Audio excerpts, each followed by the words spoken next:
તો આવતીકાલથી રાજ્યમાં એક અઠવાડિયું જામશે ધોધમાર જમાવટ, જ્યાં આગામી 7 દિવસ રાજ્યમાં હળવાથી ભારે વરસાદની શક્યતા હવામાન વિભાગે વ્યક્ત કરી છે। એમાં પણ દક્ષિણ ગુજરાત અને સૌરાષ્ટ્રમાં ભારે વરસાદની આગાહી કરવામાં આવી છે, જેને લઈને હવામાન વિભાગે દક્ષિણ ગુજરાતના 5 જિલ્લામાં તો સૌરાષ્ટ્રના 6 જિલ્લામાં યલો એલર્ટ આપ્યું છે, જેમાં નવસારી, વલસાડ, ડાંગ, તાપી અને સુરતનો સમાવેશ થાય છે। તો સૌરાષ્ટ્રમાં અમરેલી, ભાવનગર, દ્વારકા, પોરબંદર, જૂનાગઢ અને ગીર સોમનાથનો સમાવેશ થાય છે।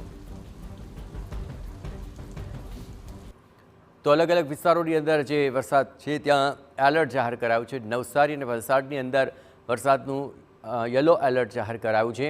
એ ઉપરાંત દક્ષિણ ગુજરાતમાં સુરત, તાપી અને ડાંગમાં પણ વરસાદનું યલો એલર્ટ જાહેર કરવામાં આવ્યું છે।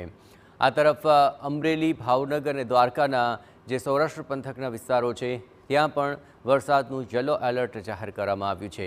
એ ઉપરાંત સૌરાષ્ટ્રના પોરબંદર, જૂનાગઢ અને ગીર સોમનાથ જેવા વિસ્તારોની અંદર પણ યલો એલર્ટ હવામાન વિભાગે જાહેર કર્યું છે।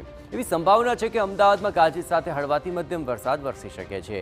હવામાન વિભાગે આજથી એટલે કે 23થી 26 જુલાઈ સુધી માછીમારોને દરિયો ન ખેડવા માટે સૂચના આપી છે। અત્રે મહત્વપૂર્ણ છે કે રાજસ્થાન પર મોન્સૂન ટ્રફ સક્રિય થયું અને રાજ્યમાં વરસાદી માહોલ છવાઈ ગયો। સાથે જ રાજ્યમાં અત્યાર સુધી સામાન્યથી 46% વધુ વરસાદ વરસી ચૂક્યો છે।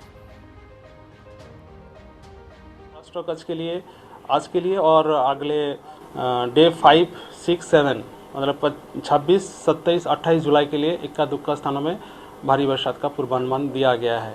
इसमें थंडरस्टॉर्म का वार्निंग भी है अगले 5 दिन के लिए दोनों क्षेत्रों में ही मतलब 22 से लेकर 26 जुलाई तक thunderstorm with lightning 30 to 40 kilometre wind speed के साथ होने का पूर्वानुमान है। તો માછીમારોને દરિયો ન ખેડવા માટે સૂચના અપાઈ છે। સૌરાષ્ટ્ર, દક્ષિણ ગુજરાતની અંદર યલો એલર્ટ જાહેર કરાયું છે। અમદાવાદમાં પણ છૂટો છવાયોથી મધ્યમ વરસાદ વરસી શકે છે, એટલે કે આગામી એક સપ્તાહ વરસાદનું સાર્વત્રિક અસર રાજ્યભરની અંદર જોવા મળી શકે છે।